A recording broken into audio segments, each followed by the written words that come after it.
revelation. I took a journey spiritually. My eyes beheld a vision shone clearly in front of me.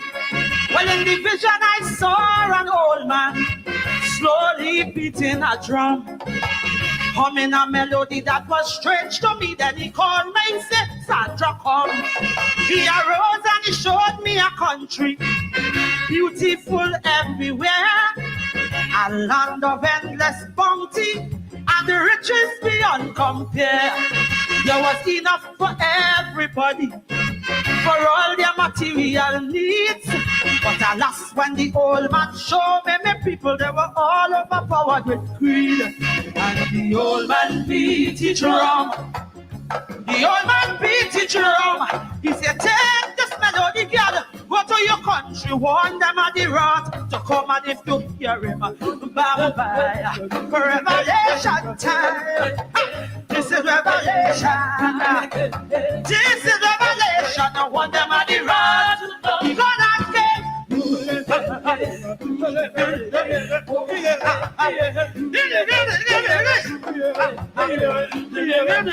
Want them of the wrath to come. Leaders were fighting each other. They were tearing the people apart. Friends who used to live happy together, now hatred filling their hearts. Neighbors were cursing neighbors, whole villages in mayhem. I heard they were listening deceitful leaders who were preaching for doctrine to them. Look, compassion went out of the window. Deviousness reigned instead. Morality was low, low, low, cause the people were spiritually dead. But the old man beat his drum. The old man beat his drum. He said, take this melody, girl, go to your country, warn them of the wrath. And if you hear,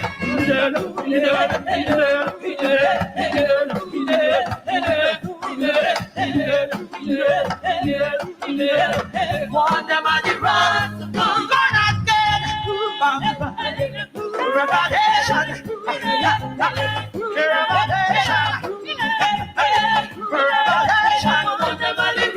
you know what he tell me? He said, go tell it on the mountain, over the hills, and everywhere. Oh, tell it on the mountain. The old man beat his drum.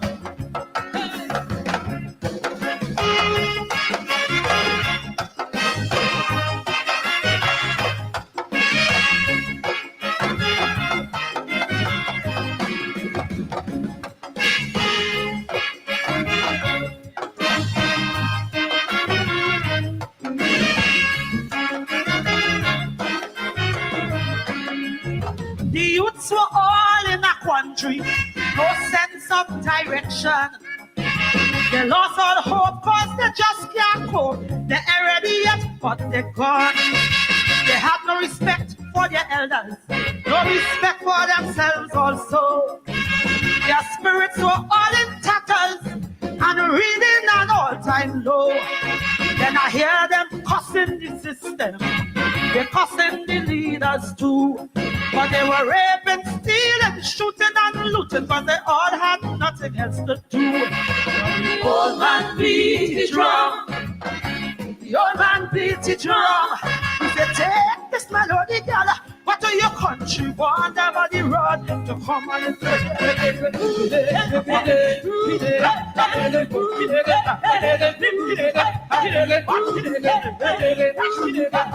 warn them of the road to come. You're gonna get revelation time. This is revelation. This is revelation. Warn them of the road to come.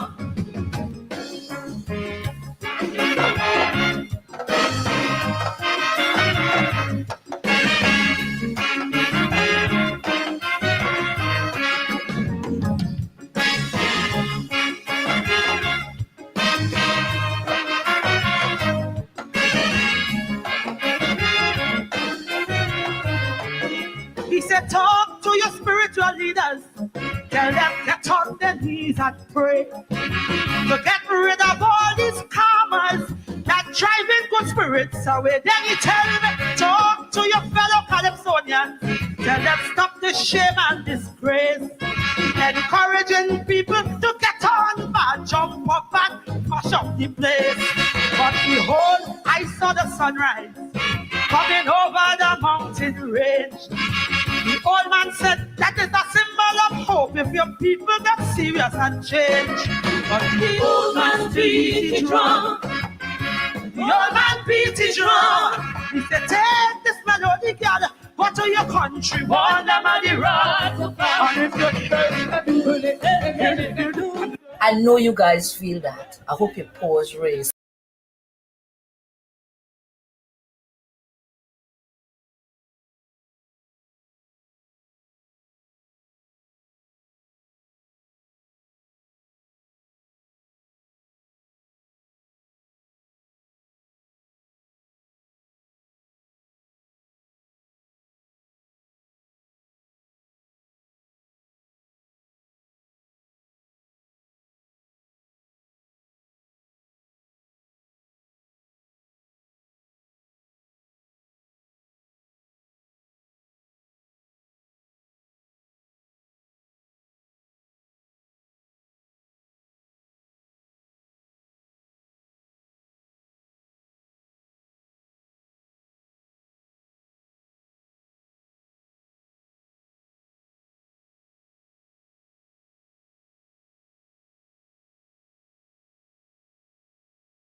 Is there any song now?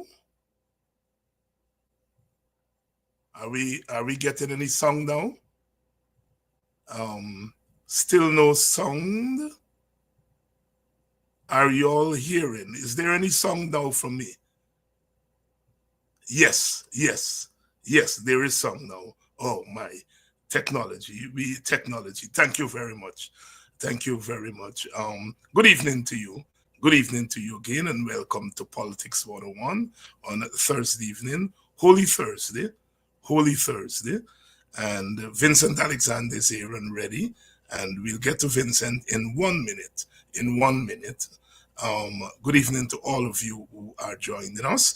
We come on here tonight, of course, with the news that the Alliance for Change, AFC, has, for all intents and purposes, based on what I'm seeing on the news, that the Alliance for Change is most likely going to contest the election on its own, not with the PNC, certainly not with the PNC/AFC.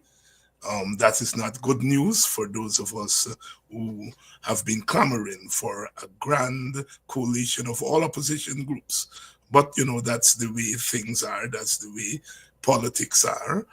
And I will withhold my comment on that development until we would have had a chance in the WPA to discuss it. I know we have our statutory meeting tomorrow. And after tomorrow, I would be free to make a public comment on that development. So those of you who are expecting me to comment on it tonight, no comment on it. I understand the emotions, the feelings on hearing that news, but like I said, we press on. I would be able to comment until having met with the executive of my party. Until then, no comment. Again, welcome to Politics 101. No song again. Somebody saying, Eva is saying no song. Has the song gone again? I hope not. Welcome to Politics 101. Last night's program, well, there were two programs because later on in the night I was on Rickford Box program, and we had, I think, quite an excellent discussion, a big panel with Brother Ganesh and Sister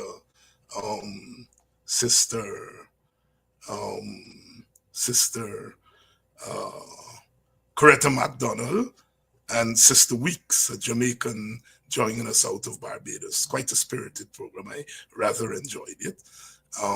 But we had our program here last night. And of course, the program was dominated by Vincent Alexander's address to the United Nations that has gone viral. And there were requests from some of you that Vincent come on. We had already booked Vincent for tonight. So he's here and ready. Please share the link. Please share the link. Please share the link as we prepare for our discussion tonight. We prepare for our discussion tonight. Welcome again to Politics. Good evening. Good evening to some of you. Good night to some of you.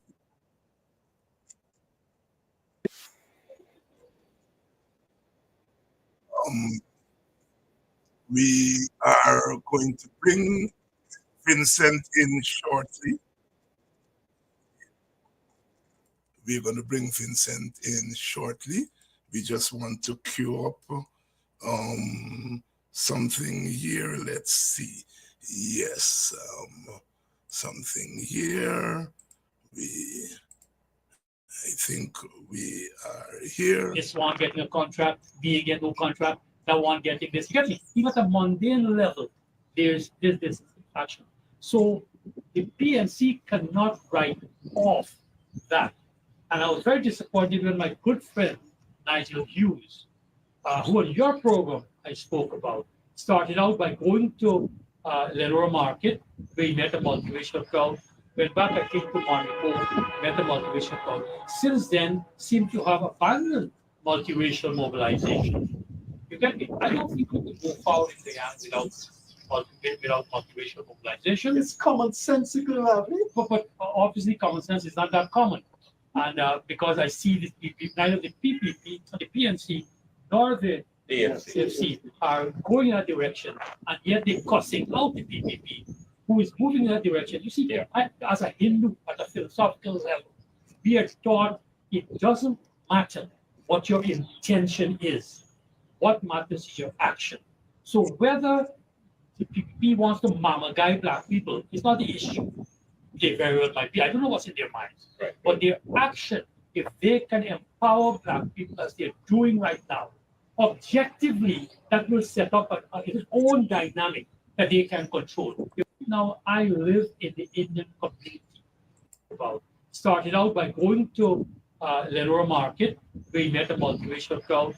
Went back, I came to Monaco, met a multiracial crowd. Since then, seem to have abandoned multiracial mobilization. You get me? I don't think we could move forward in Guyana without multiracial mobilization. It's commonsensical, Ravi. But obviously, common sense is not that common. And because I see neither the PPP, the PNC, nor the CFC are going in that direction, and yet they're cussing out the PPP, who is moving in that direction. You see, as a Hindu, at a philosophical level, we are taught it doesn't matter what your intention is. What matters is your action. So whether the PPP wants to mama guy black people is not the issue. They very well might be. I don't know what's in their minds. Right. But their action, if they can empower black people as they're doing right now. So again, I play it again for you all. Those of you who didn't see it last night, and of course for Vincent to hear it, for the Honorable Nima Flubes to hear it. So here is Rafidev saying, as a Hindu, he endorses what the PPP is doing to black people.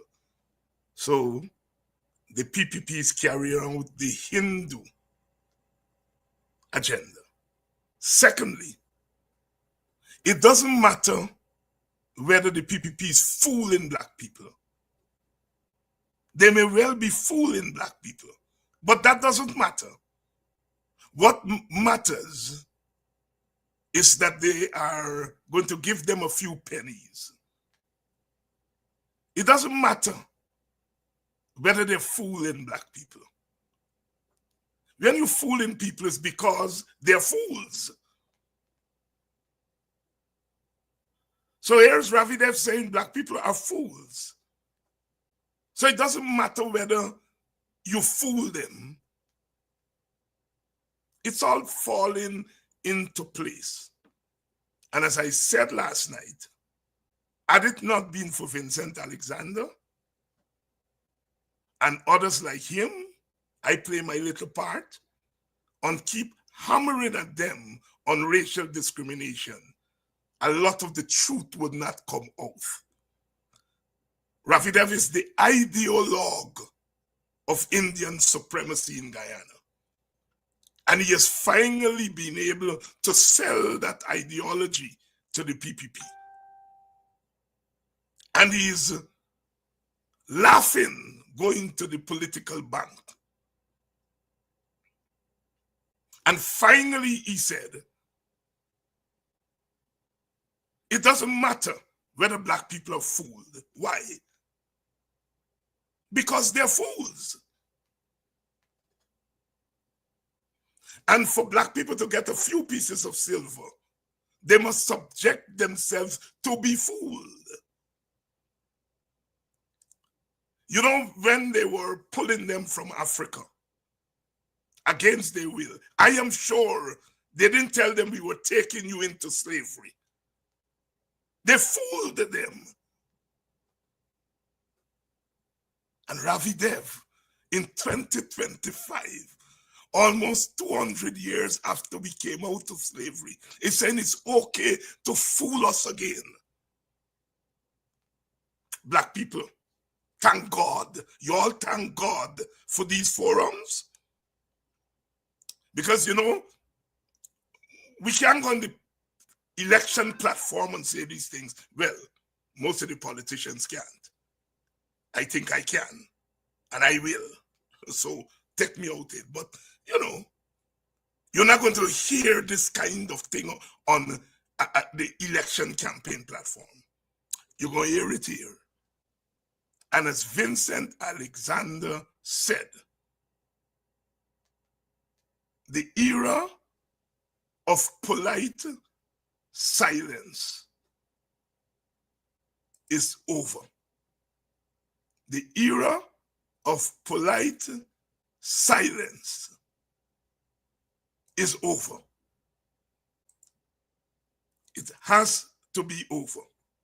In Guyana, the chairman of the International Decade for People of African Descent Guyana, IPADG, Vincent Alexander strongly rejected those claims, calling for global attention to the ongoing marginalization of Afro-Guyanese citizens in the country. Alexander, during his address at the fourth session of the United Nations Permanent Forum on People of African Descent, blasted Labour Minister Joseph Hamilton on the world stage, who at the opening of the event told the forum that amid rapid economic growth, the Ghana government has been taking decisive action to advance development and reduce poverty, geographic disparity, ethnic insecurities, and inequality in the country. Alexander called the minister's presentation to the forum, quote-unquote, hypocritical, telling world leaders that the same minister has publicly blamed the people of African descent for their present state, even though they have been robbed of their resources, and whose government is not taking any equitable actions to address the state of people of African descent. The time for polite silence is over. We ask this forum to stand with us for justice, equality, and repair. He stressed that the African Guyanese community has been systematically marginalized and remains disproportionately at the bottom of the economic and social order, with education, land rights, entrepreneurship, and political representation, all of which reflects an exclusionary posture by the current administration. Ancestral lands acquired through the historic village movement are being seized without compensation through institutional and legal manipulations. He added that after more than 20 years, the Human Rights Commission in Guyana is still to be constituted. He further stressed that the Guyana government has been at the forefront of calling for reparatory justice, but in Guyana, it has done very little to repair the internal legacies of enslavement. The government of Guyana, whilst vocally supporting reparations abroad, as was done here today, has not implemented a single dedicated national policy to repair the internal legacies of enslavement. Instead, African Guyanese are blamed for their circumstances, demeaned by public officials as lazy or unworthy.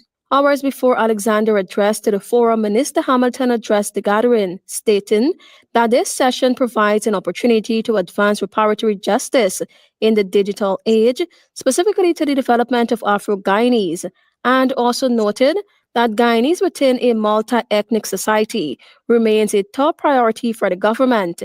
We have embarked on a transformative agenda which is rapidly changing the economic and physical infrastructure of the country. This is deliberately matched with initiatives that ensure greater inclusion and participation of all citizens. Tiana Cole reporting for the HGP Nightly. Thank you, Tiana. Thank you to the media, News Source, and all the other media, AGP Nightly News there, that we extract, all the media. Thank you for covering that moment. Our children and our grandchildren will read of this moment, will study this moment. You all know that I'm a CLR James man. And CLR James has a notion of history in which he talks about the coming together of time, place, and person. The time, the International Decade of the People of African Descent, the second decade. The place, the United Nations Fourth Assembly of the People of African Descent. The person, Vincent Alexander. And James' argument is that the person has to have the capacity to absorb the energies of the time. I am certain that Vincent did not write the speech that he gave there the same way that he gave it. He didn't know, although he might have anticipated, but he couldn't know that Minister Hamilton would have gone at the United Nations before the world and utter such nonsense, going before the United Nations in the shadows of the Burnhams and the Manleys and the Guyanas and the Barrows, who had gone to that body and spoken on behalf of Guyana, the Caribbean, the developing world. Those are the footsteps that Hamilton is following, and yet he went there and desecrated Guyana's contribution to the world. But Vincent Alexander had the capacity to recognize the moment of correction. Those of you who are Christians know about the rod of correction. Vincent, with the rod of correction in his hand, rescued Guyana from the pit that Alexander had dragged us in. The time for polite silence is over. Remember those words. Remember that phrase. The time for polite silence is over. History moves in mysterious ways. Often when we think we are doing nothing, we are doing so much, until there comes that moment when everything gathers together. It was that moment. And so many of you heard the round of applause after Vincent was finished his intervention. Just a few minutes, but enough to rock the black world and the world at large into a consciousness of the damage that is being done to Guyana, the Caribbean, and to African Guyanese. Our ancestors are never asleep. The old woman, when they were buying those lands to turn them into villages, there was always the old wise woman, Gangang. Picnic, God not sleep. Picnic, God not sleep. Picnic, bush got A's. And it was that old woman who spoke to Vincent Alexander. God not sleep. My editorial for tonight. I am done. Let me bring in the person who collided with the time and place to coin one of the powerful exhortations of our time. Marcus Garvey said, "Up, you mighty people." And Vincent Alexander said, "The time for polite silence is over." I am glad that I know Vincent Alexander. Vincent, good evening, my brother. Good evening, David. Good evening. And I hope you take what I said in the spirit, because as you know, you and I come from an era not of individualism, not of we come from an era of the village, of the collective. But sometimes the individual has to become the collective. And that's the point I'm trying to make here. I hope you forgive me for pushing you, as they would say, into the limelight in that way.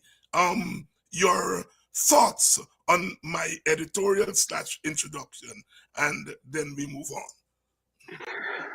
First of all, funny enough, I'm going to differ with you a wee bit. I don't think that the people who are said to be fooled are necessarily all fools. Oh, you're talking about Rafi Dev? Yes. Yes. I don't think those people who are said to be fools, who are fooled, are all necessarily fools. I think they may be vulnerable. And among them may be those who are fooled, but they're not all fooled. But you know, it's interesting what he said, because the same Ravidev will argue the case of the indentured on the contention that they were fooled. And it matters to him that they were fooled. It mattered to him because it is the basis upon which he argues for justice for the indentured people. They were fooled. They signed the contracts. They signed contracts. And the contention is that what they signed up for is not what they got when they came to Guyana. That they got some slave-like conditions. They were fooled. And the Indo-Caribbean and Indo-Guyanese activists argue that having been fooled, then they have a right to recover from being fooled. A right that gives them access to justice. A right that gives them access to recognition. And a right that they should have the basis for recovery in the form of development. So it's interesting that in speaking to the people of African descent, or speaking about the people of African descent, it doesn't matter whether they're being fooled. What matters is the actions. But in the case of the people of Indian descent, where there was a contradiction between the action and what was said, it mattered what was said, because what was said is used as the basis to say that the action was bad and wrong. Action was bad and wrong. The action was oppressive, and therefore these people should be liberated. So that's extremely interesting revelation by him.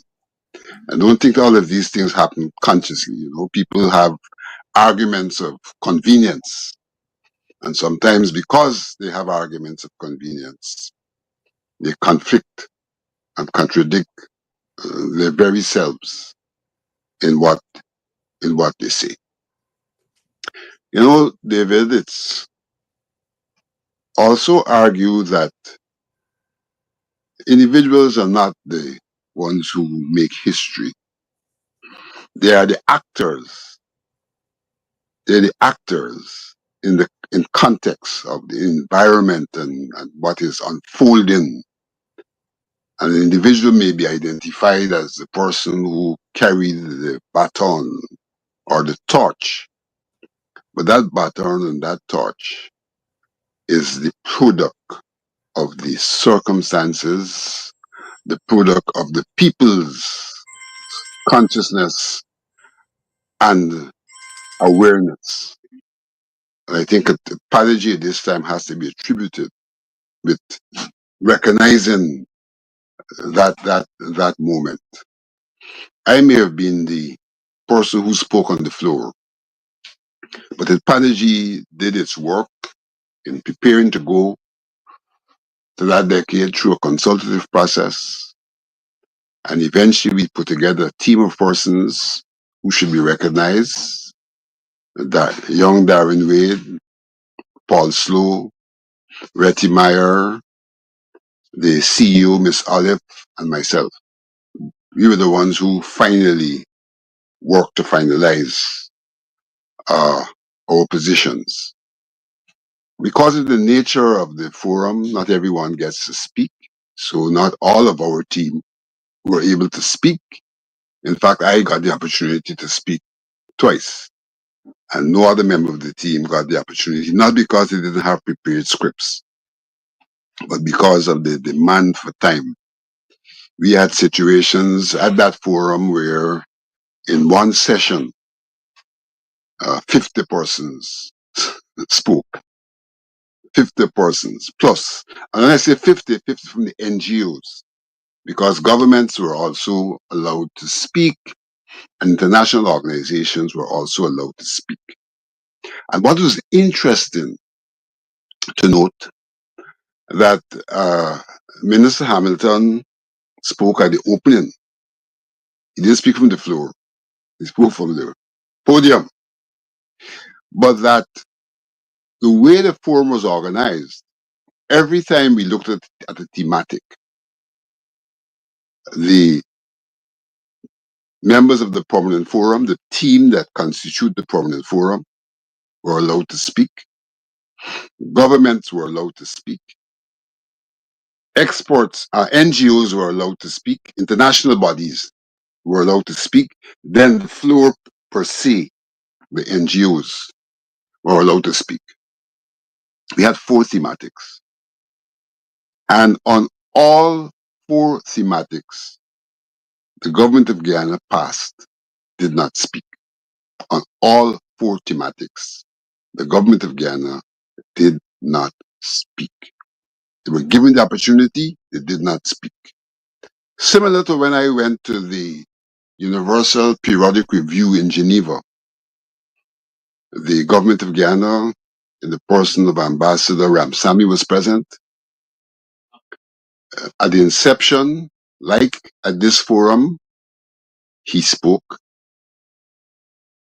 But when it came to the actual interaction, when given an opportunity to speak, he did not speak, but then sent a letter to be published in the newspapers. And so the government representatives at this forum, under the 4 thematics, did not speak, did not speak. And I think that's interesting to note. It's interesting to note. You know, to get up and to speak to a matter where you don't have a script, it has to be something which comes from the heart, something which comes from commitment, and something which comes from a forethought, the heart and commitment. And there's a demonstration by omission when the government of Guyana and its reps, who were present from time to time, did not speak under the 4 thematics. At the forum, if I'm not mistaken, 5 presentations were made by Guyanese. I made 2 presentations. The second one had to do with the question of artificial intelligence, which was the last thematic. And in fact, the forum focused on the question of reparative justice and artificial intelligence. And there were 4 thematics, one of which was specifically about artificial intelligence. And what I had to say in that particular thematic was to make a call, for aggregated data, disaggregated data, by ethnicity as the basis for policy determination and decision making in Guyana. That was the essence of what I did, with the contention that if you don't have aggregated data, then your policies are not informed by the reality, one of which in Guyana is the diversity of our society into ethnic groups. So I made that call. I made that call against the background of having met with the Ethnic Relations Committee on, I think it was the 10th of this month. And whilst we met with them and we raised the question of their representation, etc., we left with them a challenge. We said to them, you can, under your mandate, undertake an ethnic disparity assessment survey. And that ethnic disparity assessment survey will allow you to know the true state of the ethnic groups, including the people of African descent, whose state we know of and agitate about. But use this document, use this survey, and that will allow you information either to refute what we are saying, or it will allow you information to advise the government on the use of that data for the purpose of policy formulation. Because that's what the decade in part calls for.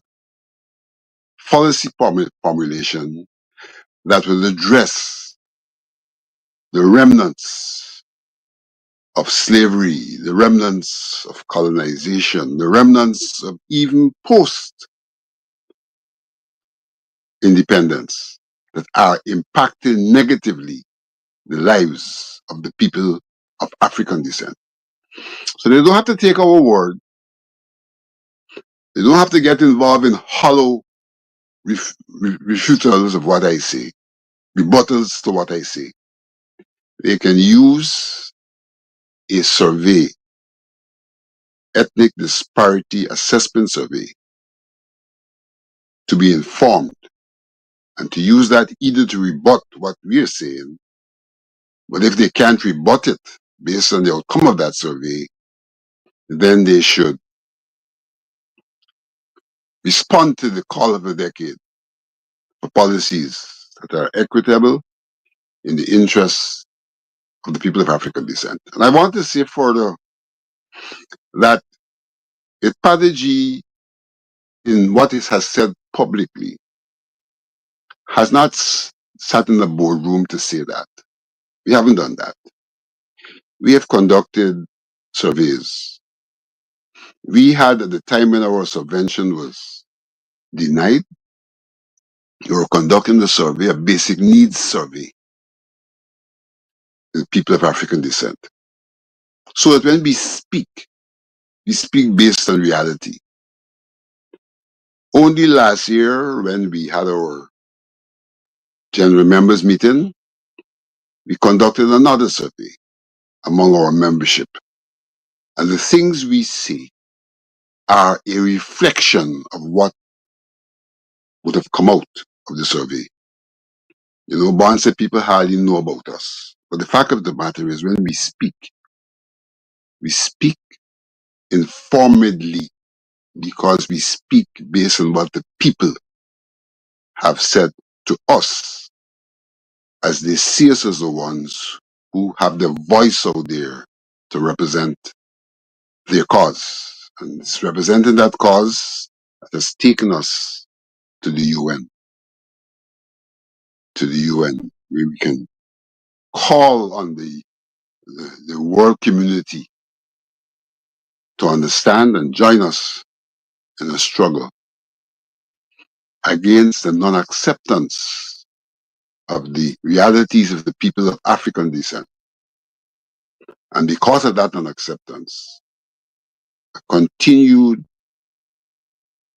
perpetration of injustices, institutional and injustices against the people of African descent. And so, yes, the moment has come.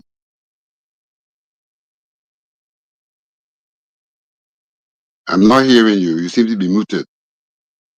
Yeah, Vincent, I want to get in a couple of questions here before you go tonight. One, keeping with the theme that you had been talking about there, the honorable or dishonorable, as some people may say, Attorney General said that a forensic audit will dispute what you said to the United Nations. And as I listened to him last night, I said, then do the forensic audit, Nandlal. What would you say to him? I would say to him that Ravidev has said, it's not what you say, it's what you do. Do the forensic audit. So that is what I would say to him. But as I say that to him, I have memory of what he has previously said and not done. He previously came and took all of the documents from GCOM that pointed to absentee voters. He took all the documentation and he said he's going to use this to prove that the APNU AFC are up to mischief with this documentation. And 2 years have passed and there is definite silence on those documents, which can in fact be used to unearth the truth about the 2020 elections. They can either show that the APNU AFC is up to mischief, or that indeed they were absentee voters. And Nandalal, who's now talking about the forensic audit, which I would encourage him to do, because in some regards, the forensic audit could be equivalent to what we have called for. Yes. What we have called for, ethnic disparity assessment survey. I will similarly call upon him to act, so that what Ravi said in this context is relevant. And it's not what they say, it's what they do. They do. Vincent Alexander here tonight. Vincent, my next question is that you said the time for polite silence is over. Some may say self-evident, self-explanatory, but you coined that phrase. Please explain. Well, it has two connotations. We have to be far more vocal on these matters that affect us. We can't be silent and polite. We have to be far more vocal. And in keeping with what Ravi Dev said, there is probably need for action. There's probably need for action. You saw that some of the community were out there earlier this week. In fact, that picket coincided with the commencement of the forum. That picket coincided with the commencement of the forum. While the forum was being convened, that picket also was taking place. So the time has come for us to be far more vocal on our matters. The time has come for us to take other actions that might be necessary to realize our recognition, our justice, and our development. Vincent Alexander here tonight. Vincent, I want to take you in a slightly different direction because you appeared on Dr. Freddie Kissoon and Dr. Leno Craig program, and you reference a thesis, a theory that has been around for about a decade and a half in the form of an academic book written by an American psychologist. And those fellas have now been saying that Vincent Alexander is arguing that the behavioral patterns that are seen among African people or Black people are genetic. Now, I am a normally sensible person. I have studied some of these issues, from primordialism to behavioral patterns arising out of trauma, collective trauma. I know something about kith and kin, in which it is argued that when groups have bonded together over a long time, they develop an almost biological link to each other, hence kith and kin. So it's not genetic, but it comes after bonding together over a long time. They develop a kinship, a family, a mother and son, mother, father and children. I happen to study those things. And I know that you happen to study. And I know those chaps have absolutely no idea of what I am talking about. And so I've lifted what you said to say that you are saying that the behavioral patterns, some of them that we see in the African community, is genetic. Vincent Alexander, please answer that nonsense for our people here. I think one has to understand that people can develop what may be referred to as traits. Yes. What we refer to as traits. And the traits can be passed on generationally.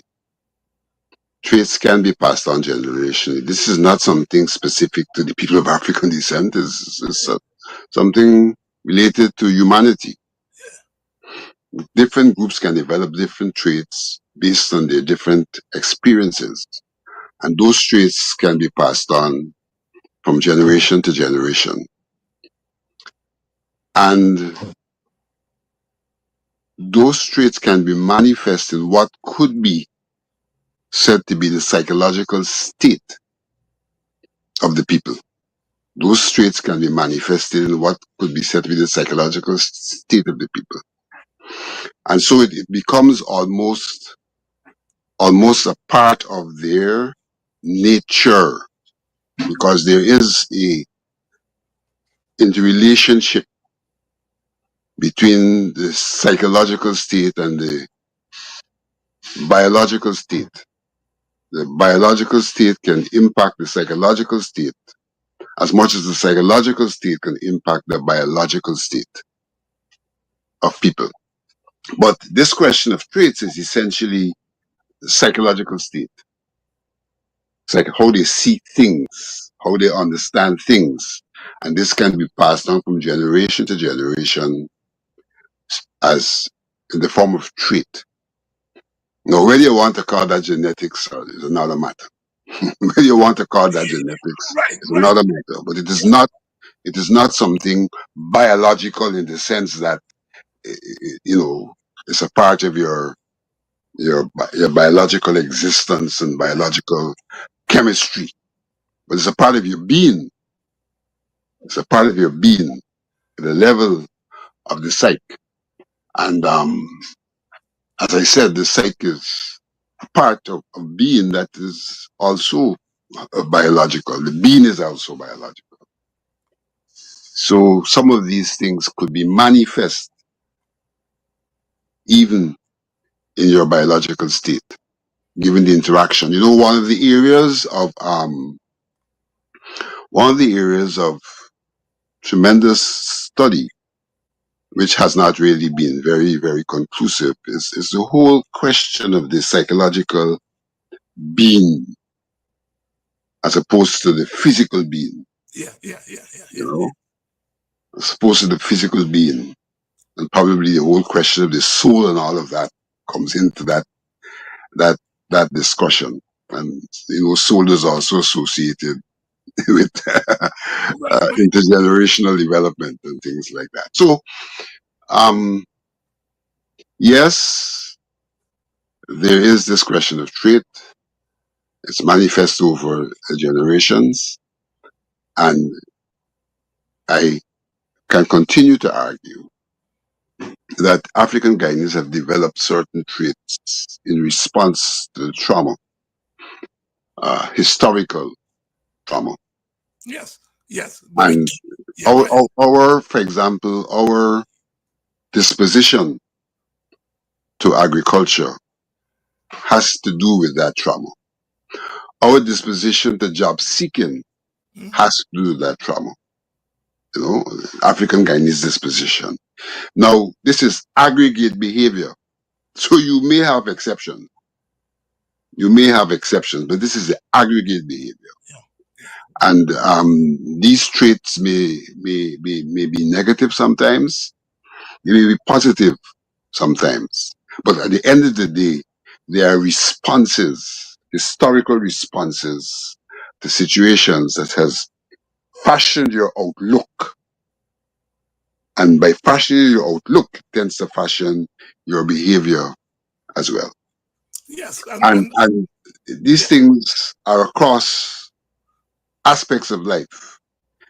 They could be in health, they could be in education, they're across various aspects of life. Yeah. And no, I'm very glad that you clarified it, because I am very Richie has said here, it is nurture rather than nature. That it is you. At no time you use the word genetic, and I hate to say it, but ignorance is not a good friend. I mean, those chaps are totally ignorant of African studies, Black studies, totally ignorant, and so could not appreciate the complex argument that you were making. And instead of asking questions or going and do something, Bond appeared there, and what Bond did, Bond went and he Googled the thing, and it took him to the lady's book, and he did a printout of the lady's book doing a summary, and he came and he spent 2 minutes on the summary, and then he went on to answer Vincent Alexander as an individual. But at least Bond went and looked up the thing. Go ahead. Bond did a very dangerous thing, extremely dangerous. Yeah. You have this theory generally, and you have its application and its manifestation in societies. And in that book, there were references to some of the things that were manifest in a particular society. Yes. And Bond took those things and sought to generalize them to say, well, if I am saying that people suffer from this problem, then these are the attributes of those persons. He generalized. That's not the case. Response to trauma is highly particularized in terms of historical instances, highly particularized. In societies, not every society responds to trauma. Though this trauma may be similar, not all of them respond in the same way. A lot of these things are environmental. The responses are highly influenced by the environment, both the physical and the social environment in which the trauma occurred. And so you can't take the lady's application of the theory to a particular society and an indication of some of the things that became attributable to the people who were affected to be universal to all people who are traumatized. Yeah. And also, one cannot say, look, I love my father. I love my father. And so because I love my father, if you're telling me that my father is a wife beater, I do not love wife beaters, but I love my father. I love my father. I don't love wife beaters. So if you come in and tell me that my father is beating his wife, that can't be true, because I don't love wife beaters. And it's a stupid argument. Oh gosh, so many of us have escaped the ghetto. Education, for the most part, we have escaped the ghetto in terms of that we have come out of relative poverty. But that does not mean because Vincent Alexander escaped the ghetto, or James Bond or David Hines or whoever else, that the ghetto ceased to exist. And I think those are basic things that I would teach my first year students. And here big men sit there and bubble this nonsense. I am wondering about the miseducation of the Negro that brother, his name is escaping me, Carter Woodson, talked about more than a century ago. And I'm making the point that you are making, that their traumas really, really done a harm to our society, and we have not time to work it through. Many in this audience, quickly, when we played that clip last night, focus on Leno Craig sitting there in the middle of two Indian men who are talking about fooling black people, and sitting there like a Mickey Mouse, shaking his head. I mean, gosh, I don't care which party Craig go and join. You can go and join the Nazi party, don't bother me. But at least, oh my God, somebody's putting down your race and you sit there shaking your head. I happen to have been on Brother Paul Slow program yesterday or the day before. And for the first time I heard Paul Slow talk about Biko. I said, why is this Biko? Black in color only. And Paul said that he coined that term. Paul obviously has had some exposure to Frank Fanon. There you go. Black in color only. So here there your brother sitting down. I mean, I don't care which party you join. We are not a naturally black people join all kind of party. They got black people in WPA, AFC, PNC.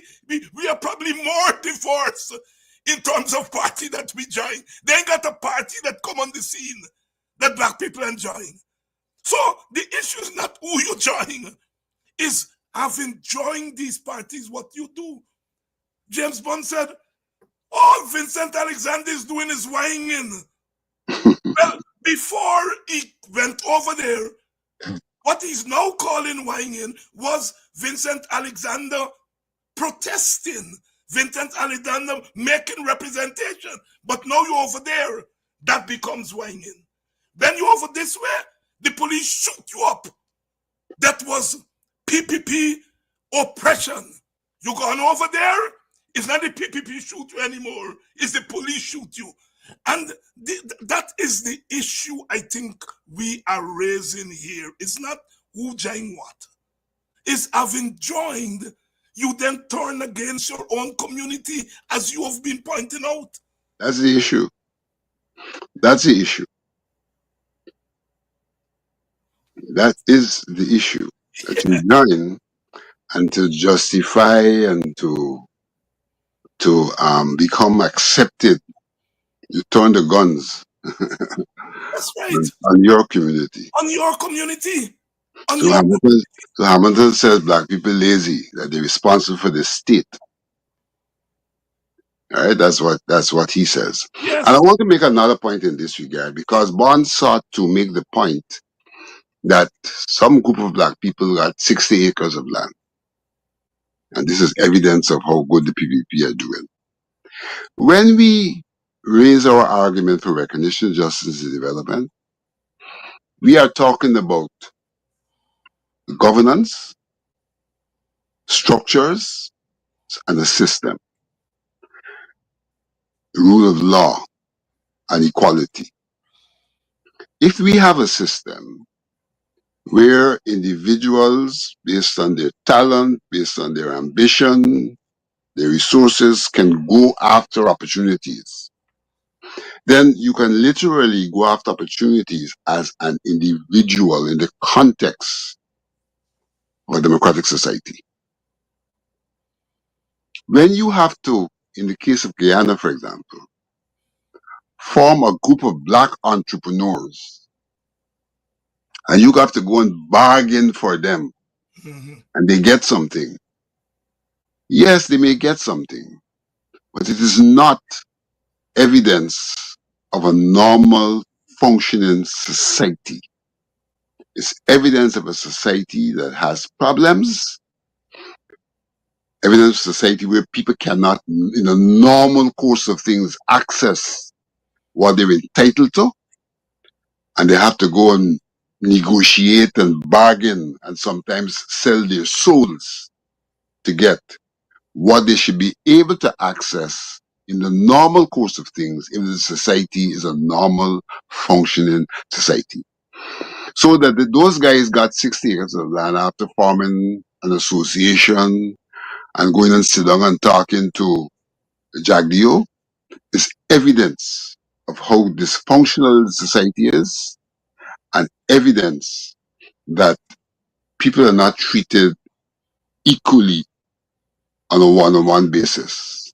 People are given opportunities based on some negotiation that benefits he who gives the opportunity, although he who is given the opportunity has no entitlement to be given that opportunity because it belongs to us by virtue of our citizenship, and we shouldn't have to go and negotiate our citizenship, our behavior patterns and all of that to get what rightfully belongs to us. So even these arguments about what people are getting, if one does the analysis, it's evidence of the discriminatory nature of the marginalization that is taking place in our society, and that some of us can get things, the manner in which we get them does not in any way suggest that there's normalization taking place. In fact, the abnormalities have become endemic.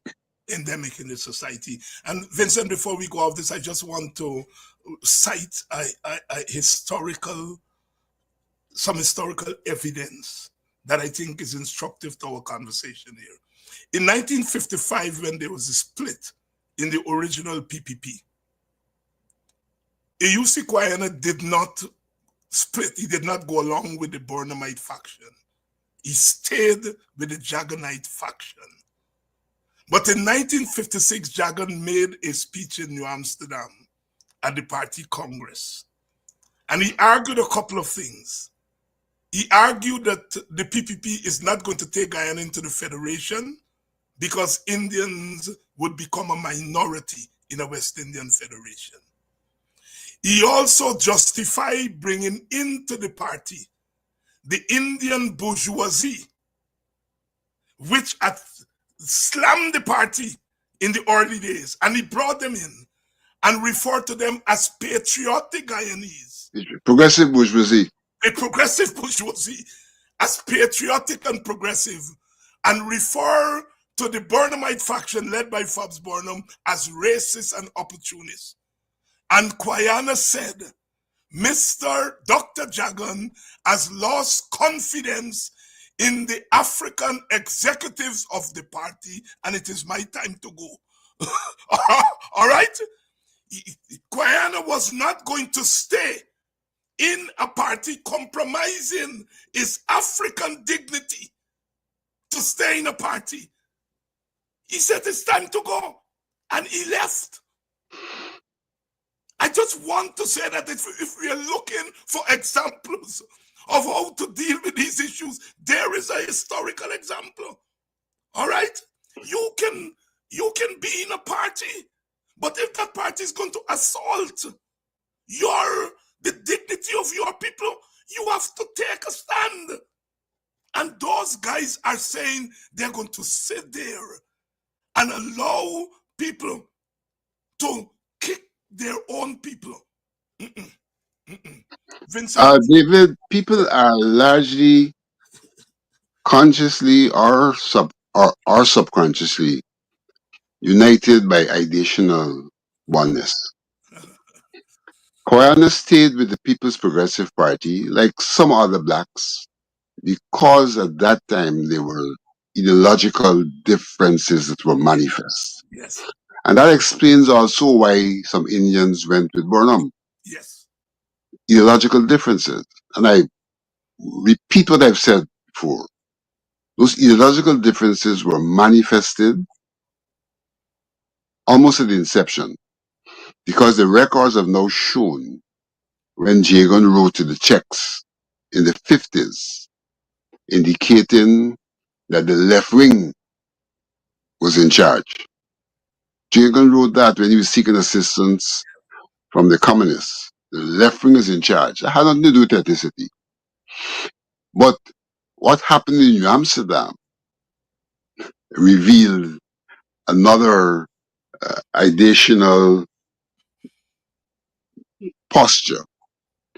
And obviously that did not correspond with the thought process and the ideational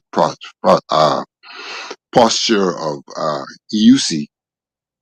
From that perspective of things, you see, things are multidimensional. Yes. So you could on one day say something about something that others agree with, and the next day say something about the same thing that others disagree with it. It's your perspective. Mm-hmm. And once he displayed that perspective from an ethnic perspective in that Congress in Amsterdam, then the EUC said, well, I am not on the same page with you. And the issue is so fundamental that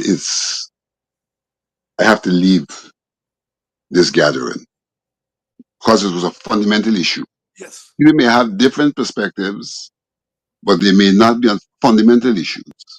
And therefore, there's no antagonism associated with those differences.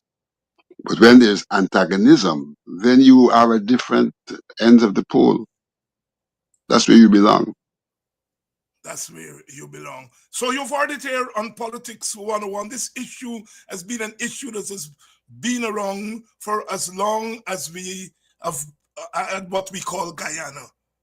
And we have dealt with these issues. And the Guyana blueprint, Guyana did not leave alone. Martin Carter left with him. Rory Westmont left with him. There were two splits. We talk about the 1955 split. And we don't often talk about that 1956 split.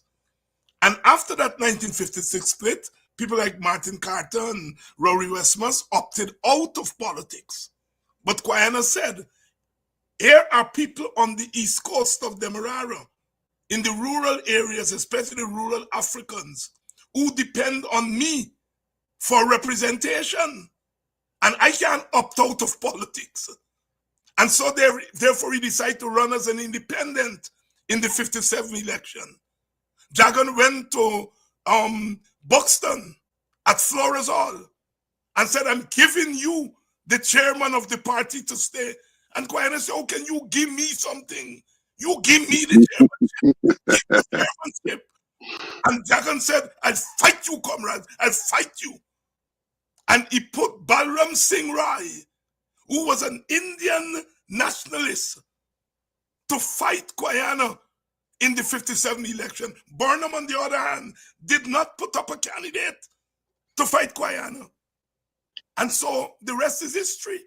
Guyana said, well, these people on the East Coast look to me for leadership. I can't take them into the PPP. I am not going to form a third party and split black people. And so therefore, I will join ranks with the PNC. You all learning some history here tonight, right? You understand?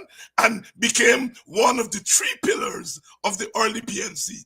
The Burnhamite PPP, the Guyana, East Coast / rural African faction, and of course, the John Carter Black LCP middle class faction that became the formation of the PNC. So the modern PNC is much more a broad base, come out of a broad base ideology than the PPP.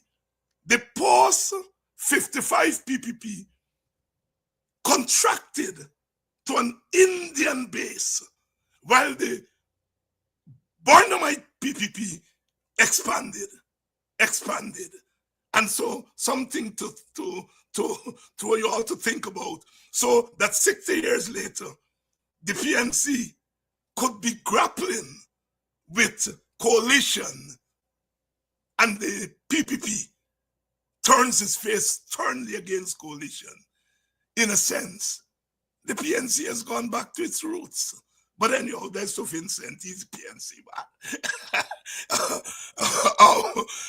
Vincent. There's another.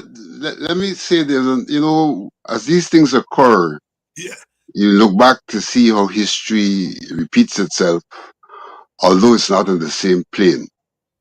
We are grappling now with the question of constituencies and registration in constituencies for the purpose of electing representatives. You're grappling with that issue now. And the PPP is arguing that, you can register wherever and vote wherever. Even in terms of local elections, you could register outside of the local authority and come and vote, and nobody, or you don't need to be known to be living in the local authority. They're arguing that. You just got to give an address and you can do that. And looking back in history, I wonder, when Guyana was defeated, if persons were imported from a contiguous constituency because of a clear majority there, that you could send some over on the other side to make up the numbers, and that might well have been responsible for Guyana's defeat. Lessons to be learned. Lessons to be learned, because on the night of the counting of the elections, and as the numbers were coming in and Guyana was in front, they asked Balram Singh Rai, they tell him, they say, race done. He said, race done? I don't know what you talk about. Race never done. Race never done. One of the old men who were supporting Guyana pulled me aside as a small boy. He said, come, let me tell you something. And he tell me that story. Later on, the late Clarence Ellis also repeated that thing for me. Race done, race never done. And the you are on to a theory there. You are on to a theory there that needs exploration, Vincent Alexander. Race never done. He was confident. Race not done, race never done. Vincent, what's happening at GCOM? Things are moving fast and furious there. Well, I don't think things are moving fast and furious in a straight line. GCOM is like a madhouse where people are having tantrums and things are being moved all over the place. You have seen, the population would have seen what the legal officer has now said. He's clearly said that Khalid Singh is not someone you can associate with the truth. He's clearly said that. He said that she has turned her back on him and all that they had been relating to. and about, and has now joined forces in this instance with the PPP to see his back. That is what he has said.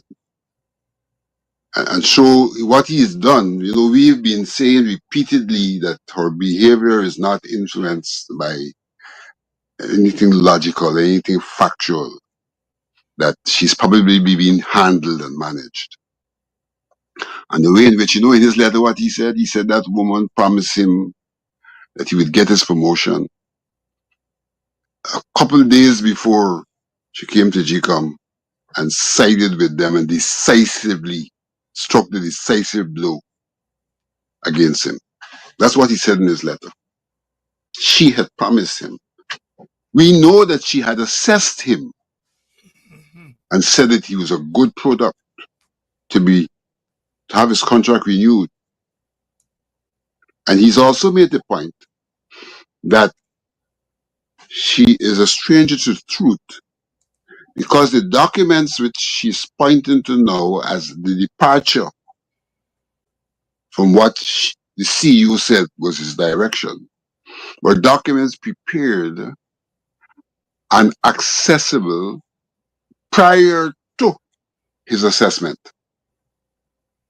So it's not a case where he did these things after being assessed.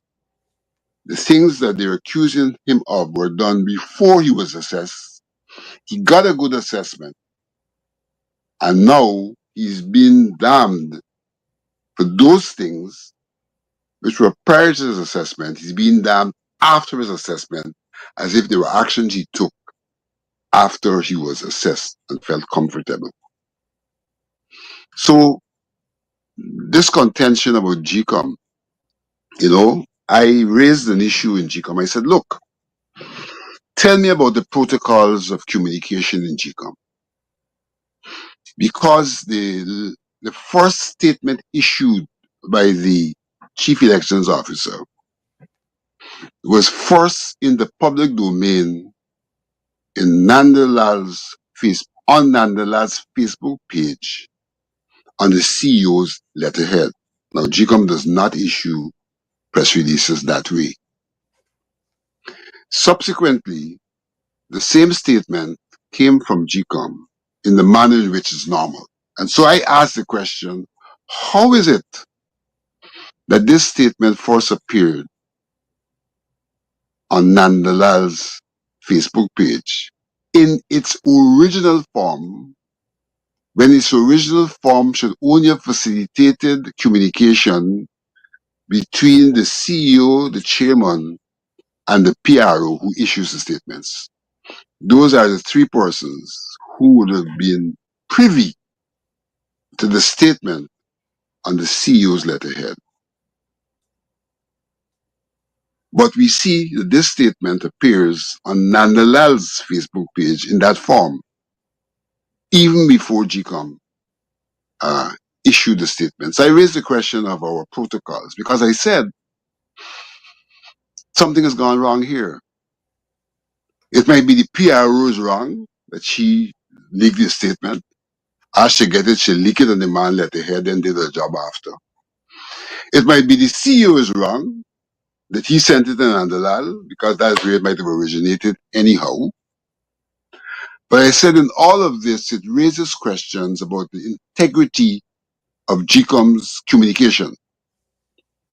And if GCOM communication can be questioned, then we have problems because a part of their communication is issuing election results. And if you can have this kind of thing taking place, who knows what next will happen in terms of election results. So the integrity of your communication is a critical question. And I've raised the question, and all I'm hearing is, well, the PRO said that she did not send it out in that form. The CEO is saying he simply sent it to her in that form. The chairman is saying she knew about that. And so we have a question of GCOM, the function of GCOM system, the integrities of our system. And there's once again a refusal to probe and to see what went wrong. Something went wrong. GCOM is like once again refusing to probe. And the PVP commissioner tells me that I must go and ask Nandalal how we get it. Yeah, Lord. GCOM is accountable for its behavior and its actions. And if something goes wrong, they must know so we can correct it. And not only correct it, but the same way in which they claim in that Mingo and Ned did something wrong and before the court, is the same way that we must deal with anything that goes wrong. I have also I had also requested a side-by-side correlation of the written submission and the oral submission to see if there was a departure. The legal officers now said that in fact there was no departure, that the oral submission really never departed from the principles they agreed to in terms of the written submission. He has now said that. And so again, I have raised the question.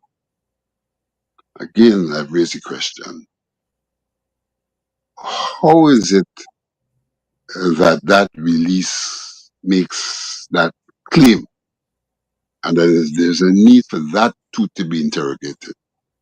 That the release is not reflective of the truth. That here it is, the CEO's relief might well be contrived. And so when I raised this question after the LO statement, and I raised the question again, the CEO and the chairperson refused to comment. They refused to partake in any discussion about what the LO has now said and what they had previously said. The chairman's response was, this matter might be litigated. Now, it isn't litigated yet, and therefore the question of being sub judice does not arise, at least not yet. But they refuse. They've gone mum, silent. And so there again we have such a situation. The other point I want to make is that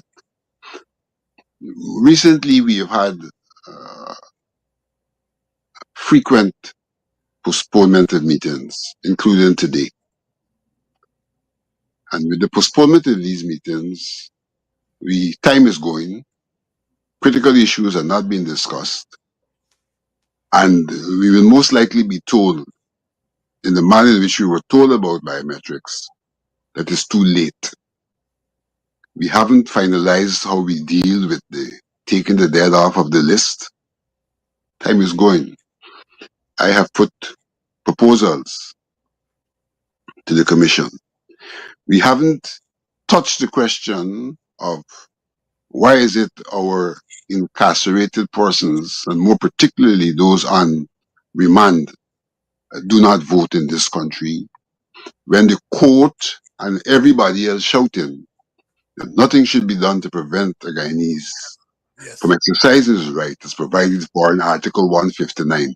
Yes. And we have a situation where the incarcerated, they're not allowed to vote. And our law only specifies that persons who have committed offenses, election offenses, should be debarred for 5 years, and insane persons. But we have in practice debarred incarcerated people, and more particularly those on remand. They haven't been found guilty for anything.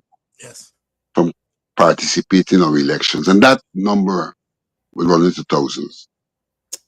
That number run into thousands.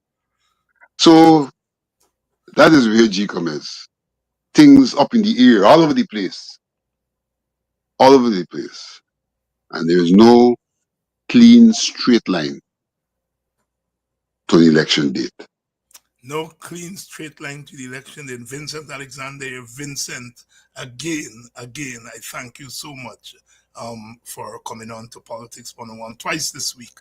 And you are on duty out of the country, and you're dealing with GCOM, dealing with it, Padagy, dealing with Band and the rest, dealing with Hamilton, and you still find time to come here and to bring our people up to date with what is going on. Thank you so much. Happy Easter and safe journey back home.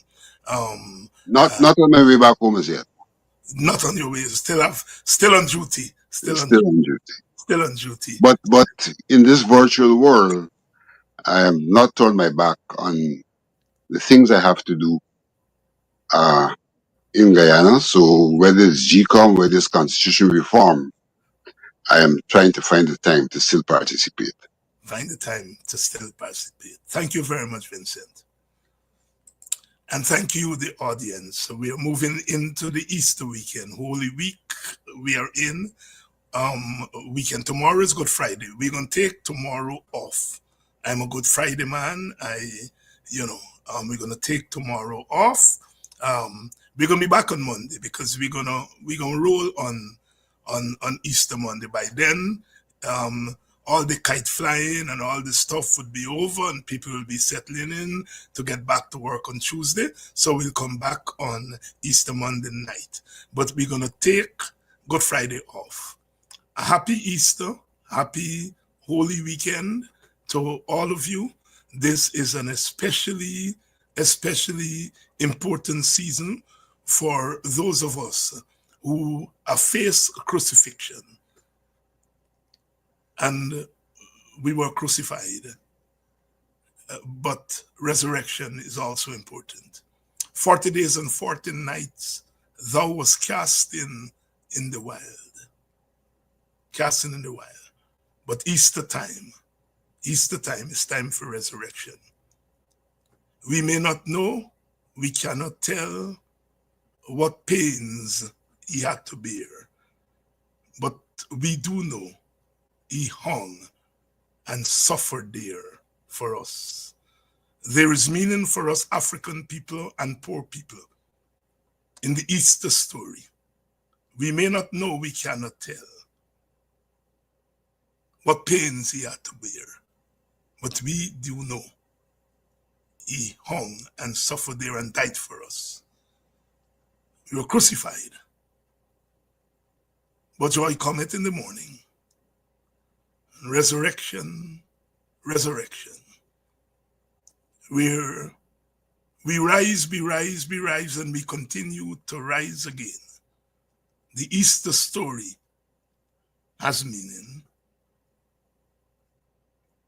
Go forth, worship your God, worship your angels. Give thanks. Give thanks to the ancestors. Because whether we are in the Christian church or the Muslim, Islamic church, or whatever church we belong to, the ancestors are always there with us. Always there with us. Happy Easter.